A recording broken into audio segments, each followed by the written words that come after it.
തിരുവനന്തപുരം കോർപ്പറേഷനിൽ ബി.ജെ.പി. കൗൺസിലർമാരും അതുപോലെ LDF കൗൺസിലർമാരും തമ്മിൽ കൂട്ടത്തല്ല്. അതിന് ദൃശ്യം നമുക്ക് കാണാം. അതിനുശേഷം എന്താണ് പ്രശ്നം എന്നുള്ളത് നമുക്ക് പരിശോധിക്കാം.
ഭയങ്കരമായിട്ടുള്ള ഒരു പോരാട്ടം തന്നെയാണ് അവിടെ സംഭവിച്ചിട്ടുള്ളത്. അതൊക്കെ അവരുടെ മുഖത്ത് നിന്ന് തന്നെ വായിച്ചെടുക്കാൻ സാധിക്കുന്നതാണ്. ഒരു യുദ്ധമൊക്കെ കഴിഞ്ഞു വരുന്ന ഒരു കോലത്തിലാണ് അവരൊക്കെ വന്നിട്ടുള്ളത്. ഇനി എന്താണ് ഇതിന്റെ റീസൺ, കാരണം എന്താണ്, അത് നമുക്ക് കാണാം. തിരുവനന്തപുരം നഗരസഭയിൽ LDF കൗൺസിലർമാരുടെ ഉപരോധം. സുഗതന്റെ രാജി ആവശ്യപ്പെട്ട മേയറുടെ ഓഫീസിന് മുന്നിൽ കുത്തിയിരുന്ന നേതാക്കൾ സമരം ചെയ്യുകയാണ്. സുനിഷയിൽ വിവരങ്ങളുമായി.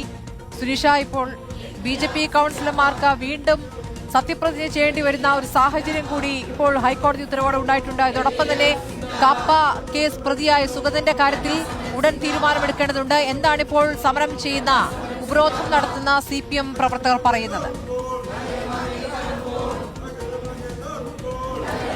സ്മൃതി പറഞ്ഞതുപോലെ വാഴോട്ടുകുളം കൗൺസിലർ സുഗതന്റെ രാജി ആവശ്യം ഉന്നയിച്ചുകൊണ്ട് തന്നെയാണ് LDF ഇപ്പോൾ ഉപരോധം നടത്തുന്നത് എന്നുള്ളതാണ്. കഴിഞ്ഞ 3 ദിവസമായി നഗരസഭയ്ക്ക് മുന്നിൽ ഇത്തരത്തിൽ റിലേ സത്യാഗ്രഹം അടക്കം LDF കൗൺസിലർമാരുടെ ഭാഗത്തു നിന്നും ഉണ്ടാകുന്നുണ്ട്. ഇപ്പോൾ ഇതാ മേയറുടെ ഓഫീസിന് മുന്നിലാണ് ഈ ഉപരോധം നടക്കുന്നത് എന്നുള്ളതാണ്. നേരത്തെ തന്നെ സുഗതനെതിരെ കാപ്പ ചുമത്തിയത് ആഭ്യന്തര സെക്രട്ടറി കഴിഞ്ഞ ദിവസം അംഗീകരിക്കുകയും ചെയ്തിരുന്നു. ഈ ഒരു പശ്ചാത്തലത്തിൽ സുഗതൻ രാജിവെച്ച് പുറത്തു പോകണം, സുഗതനെ ഈ കൗൺസിലിൽ നിന്നും പുറത്താക്കണം എന്നുള്ളൊരു ആവശ്യമാണ് LDF പ്രധാനമായും മുന്നോട്ട് വെക്കുന്നത്. അല്ലായെങ്കിൽ ഇതേ രീതിയിൽ തന്നെ പ്രതിഷേധവുമായി മുന്നോട്ട് പോകാൻ ഒരു ശ്രമത്തിലാണ്.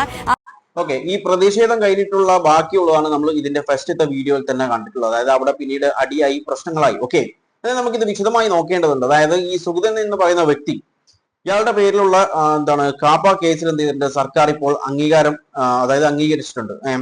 അത് മാത്രമല്ല, ഇയാളുടെ പേരിലുള്ള കേസ് എന്ന് പറയുന്നത് ഏകദേശം 19ഓളം ക്രിമിനൽ കേസസ് ഉണ്ട്, 3ഓളം അറ്റംപ്റ്റ് മർഡർ കേസസ് ഉണ്ട്. ഓക്കെ, ഈ പറഞ്ഞ 19 കേസസിലും ഈ സുഗതൻ എന്ന് പറയുന്ന വ്യക്തിയാണ് ഫസ്റ്റ് അക്യൂസ്ഡ്, ആദ്യ പ്രതി എന്ന് പറയുന്നത്. 19 കേസസിലും എന്താണ്, ഈ സുഗതൻ തന്നെയാണ്. ഓക്കെ, ഇനി നമുക്ക് 2 ഭാഗം നോക്കാം. ആദ്യം സുഗതന്റെ ഭാഗം നോക്കിയാൽ, അല്ലെങ്കിൽ BJPയുടെ ഭാഗം നോക്കിക്കഴിഞ്ഞാൽ, ഒരു ധാർമ്മിക ബോധവും ധാർമ്മിക വാല്യൂ മൂല്യമൊക്കെ നോക്കിക്കഴിഞ്ഞാൽ ഈ BJP കൗൺസിലർ എന്ത് ചെയ്യണം, സ്വമേധയാ രാജിവെക്കുന്നതാണ് നല്ലത്.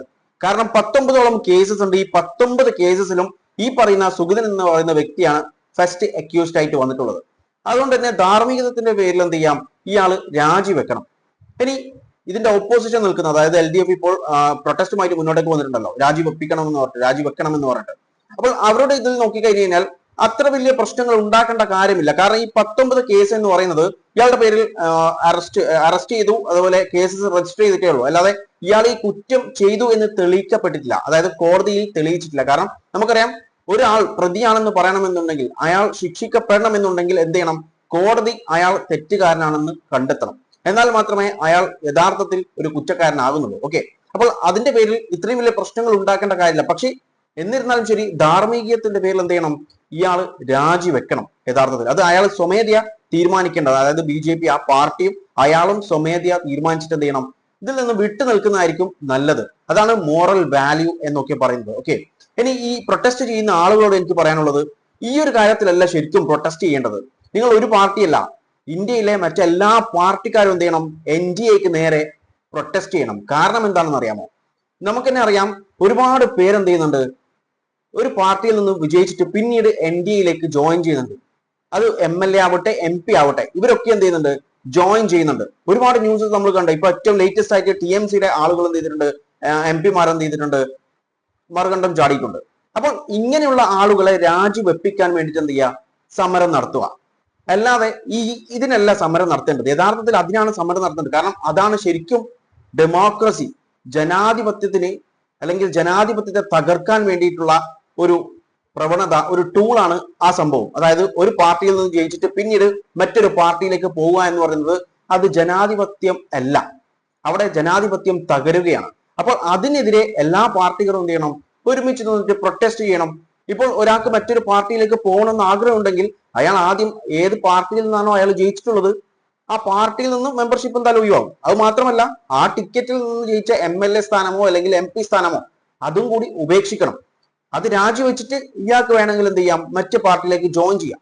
അങ്ങനെ ചെയ്യുക. അല്ലാതെ ഒരുമാതിരി എന്താ പറയാ, ഇപ്പുറത്തെ പാർട്ടിയിൽ നിന്നും ജയിച്ചു മറ്റേ പാർട്ടിയിലേക്ക് പോകുന്നത് അതൊക്കെ ശരിക്കും യഥാർത്ഥ ജനാധിപത്യ വിരുദ്ധമായിട്ടുള്ള കാര്യമാണ്. അപ്പോൾ അതിനൊക്കെ വേണ്ടി എന്ത് ചെയ്യാം, പ്രൊട്ടസ്റ്റ് ചെയ്യും. ഇതിനെക്കുറിച്ച് നിങ്ങളുടെ അഭിപ്രായങ്ങൾ കമന്റ് ബോക്സിൽ രേഖപ്പെടുത്തുക. വീഡിയോ ഇഷ്ടപ്പെട്ടിട്ടുണ്ടെങ്കിൽ ലൈക്ക് ചെയ്യാനും ഷെയർ ചെയ്യാനും മറക്കല്ലേ. And thanks for watching me and stay tune for another video. Okay, thank you.